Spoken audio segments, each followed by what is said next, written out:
بسم الله الرحمن الرحيم هرتا dhammaan waa mahadsantihiin annagu dhibkaan meesha ka dhacay iyo dadkan shacabka oo meesha lagu soo weeraray oo ciidamada dawladda oo kala duwan ay meesha ku soo weerareen ku soo baxnay markii meeshaan la yimid xabad oo ugu tala galnay inaan wareysanana xabadii bilaabeen raggii markaas u yimiday rag kamid ah waxba gaaray kulli ciidamadan baa dib u yimid gurmad ah qaybtaan hadda waa igu jibsho baala ku jibshaan ka soo gaarnay qaybtaasna waa ka badbaadinay oo ay u gaarinay maaragtay ay dagaalku bilowday haddana meesha gacanta annaga ku hayna waa qayb kamid ah degmada Daynile oo lagu soo weeraray si idab darro ah oo qalad ah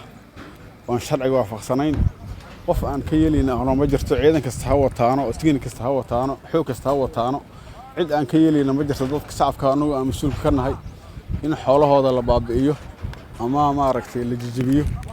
ama la dhibaateeyo shacabkaas wax kasta noo qaadato raali kama naqon doono haddana waxaa jiray dad hadda kuma ekawsho inta dacwooyin badan iyo doodad badan iyo dulmi badan aan ka dareemayna dhulka hadda halkaas ku hareeraysan oo dhan dad hadda ganacsato ama sheeganaya ama dad aan hadda dhulkan iyo in aan shaqo lahayn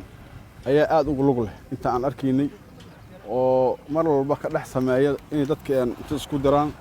ka bacdina ay maaragtay lacag u adeegsadaan oo meel walba maaragtay ay ka soo xiraan dadka shacabka ahay oo deegaanka ahay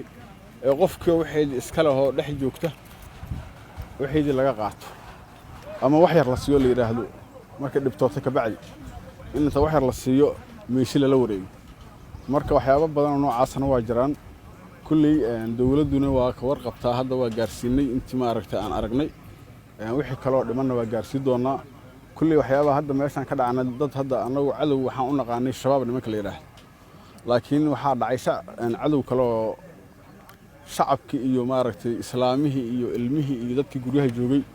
habeenkii maaragtay ku soo dheelmanayo guryahooda jijibinaya dhibaatooyinkaas hadda soo kordhay insha Allah ayagana waxaan rajaynaynaa mar dambe inay soo laabo doonin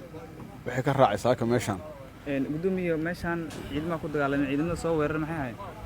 wallahi ciidamada hadda kale meel kale ciidamada dawladda ay ahaayeen qaybo kamid ah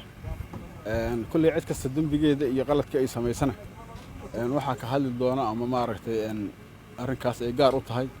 dawladda khasaaraha ogtahay marka ka dhashay dagaalka saaka dhacay khasaaro dhimasho dhaawac inta waa ka dhacay meeshan